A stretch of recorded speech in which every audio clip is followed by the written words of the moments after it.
ഇതാണ് നമ്മുടെ പൂപ്പിക്കുട്ടൻ. പോർച്ചിൽ നിന്നും വണ്ടി എടുക്കുമ്പോൾ മുതലേ ആകപ്പാടെ കുറച്ച് ബഹളമാണ്. പിന്നെ അവനെയും കൊണ്ടൊന്ന് കറങ്ങണം. കറക്കമൊക്കെ കഴിഞ്ഞ് തിരിച്ചു വന്നാലോ? ദാ അവൻ്റെ ഈ കുട്ടിക്കുറുമ്പ് നിങ്ങൾ തന്നെ ഒന്ന് കണ്ടു നോക്കൂ.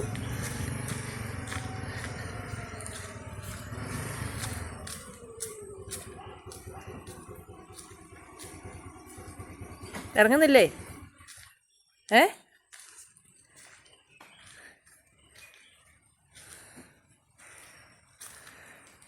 തീർന്നു ഇറങ്ങ നല്ല അവയായി. അവനോട് കടന്നു. കുപ്പി എന്റെ കോപ്പി